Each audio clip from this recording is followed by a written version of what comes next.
Hey guys, welcome back to another Profound Studios tutorial, and today I'm going to take you guys through how to create a tech house sub bass used by the guys like, Mark Knight, Latmun, plenty of other guys, but it's a really good bass for like a constant like grooving bass line to have in your tech house tracks, and it's actually really simple to create in Serum. So we're going to dive in right now and I'm going to show you guys exactly how it's done. This will be a quick and easy tutorial, so let's jump straight into it.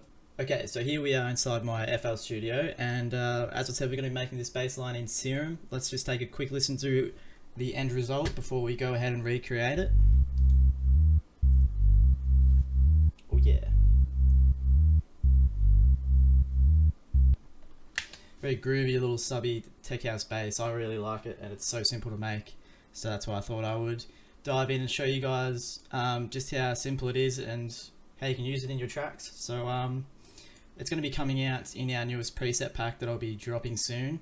But if you guys want to go ahead, click on our Instagram in the link below, send me a message, make sure you're following, and I'll be happy to send you the preset for free as a little thank you to you guys' support recently. But yeah, alright, let's go ahead. Let's open up this Serum.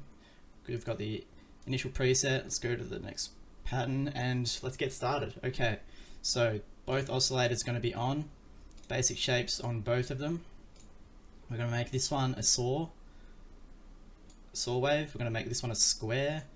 We're going to pitch this down -3 octaves, this one -2, and the reason we're doing that is because we don't want the sounds to clash, and because there's two oscillators playing, that means that's two sounds playing.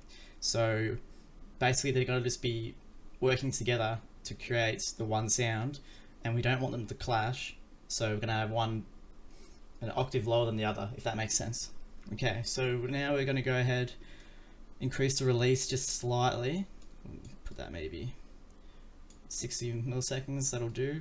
Then we're going to grab envelope 1 here, and we're going to drag it, let's make sure our filter's on, drag it onto the, let me just drag this down first, drag it onto our filter cutoff. We're going to put it to low 24, and why we're doing that is because that's just basically this filter controls like how much the filter is opened, so how much frequencies the filter will let in. So as you can see here, if I go to 6, that lets in more frequencies than low 24, and we don't want any high frequencies in our stub bass, so we're going to keep it on 24. And now let's listen to what we have so far. As you can see, it sounds yuck, and that is because the filter is completely open. So let's drag this down to about 36. We'll go, yeah, 35 will do. So you can see that this here is controlling how much the filter is closing when the sound plays. So now it still sounds, see how it still sounds a little bit yucky when it's changing notes? You probably won't be able to hear it too well if you're on a phone, by the way, as it is a sub bass, so just keep that in mind. Try using headphones if you can. But to fix that little yucky sort of sound with the notes changing, let's turn our mono legato on, so that way, and we're going to tick always, and we're going to increase that to about 27 milliseconds, 29, that'll, somewhere around that area. You can play with that.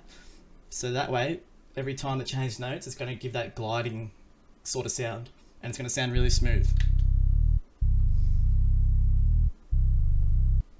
You hear that now, as opposed to when it's off.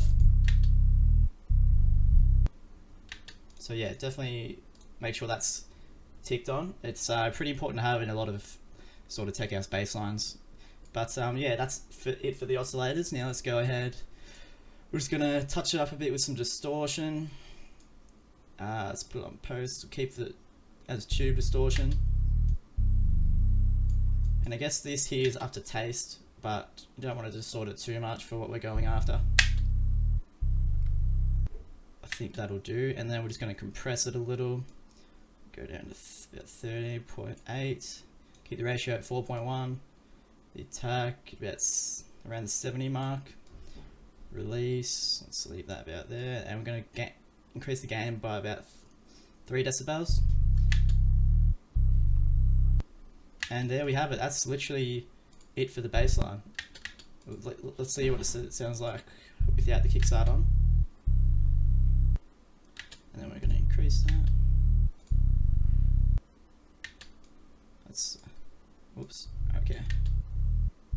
There we go, that's with the sidechain on. Very groovy. And now let's put our new bass line in. And this is what it's going to sound like in the track.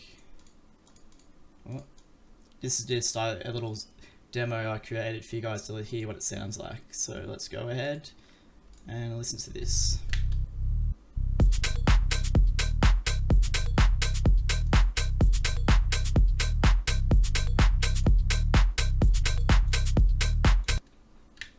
But yeah, so that's pretty much it for this tutorial. I hope this helps.